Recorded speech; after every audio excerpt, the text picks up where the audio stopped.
in my world of financial advising, we have to build trust. A lot of trust. Handling people's life savings, and they meet me through 2 times, 3 times, and they're handing me their life's work. Yeah. Right. So building trust is very, very important. How have you been able to do that with your people?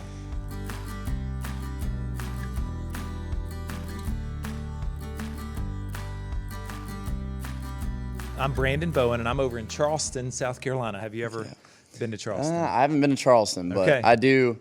I do love South Carolina. In general, I went and sang choir at church with the church way back in the day. So I like the green. That's green. Yes. A little bit different than West Texas. Yes, so. and very humid, but Texas same way.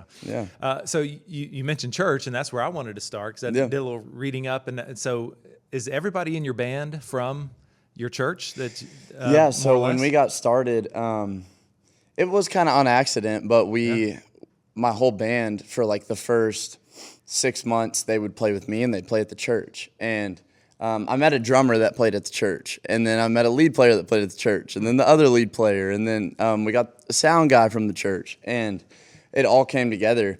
And so we would get back from a gig on a Saturday night, or really Sunday morning at 1 a.m., and they'd wake up and go play church at 8 a.m. Wow. And but yeah, they're all from the church. They're all good dudes. I feel like it's special that they're a part of that and a part of this. But this has definitely gotten higher, and they haven't been able to make it, but we always make sure to go when we can. So as you're growing in this success here, how hard has it been, or how do you try to build trust as you bring people alongside you, either in the band or in your team there? How has that been? Because in my world of financial advising, we have to build trust. A lot of trust. Handling people's life savings, and they meet me through 2 times, 3 times, and they're handing me their life's work. Right. So building trust is very, very important. How have you been able to do that with your people?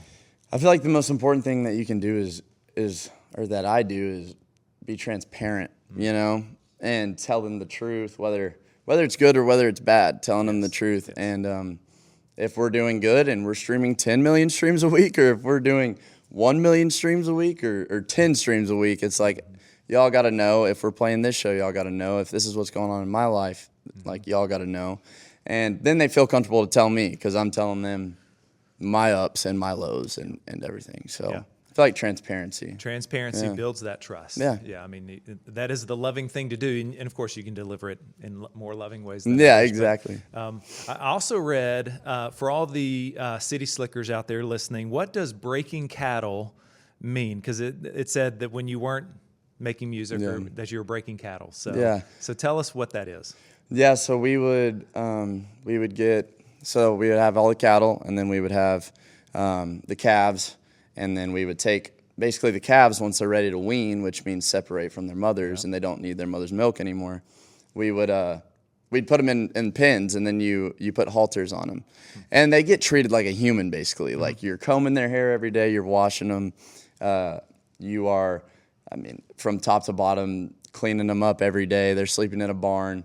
They're not out in the cold, and basically their face gets sore, and then they end up listening whenever you pull the halter, and you can show the cattle for at the stock shows and stuff. So it kind of took the work away from the kids that were buying the cattle, and we would sell, or my boss would sell them for a lot more and pay us a lot less so that he could make a profit on it. Well, I grew up on a farm. My dad had about 100 cattle, but more chickens at poultry houses. So one farmer to another. I get it.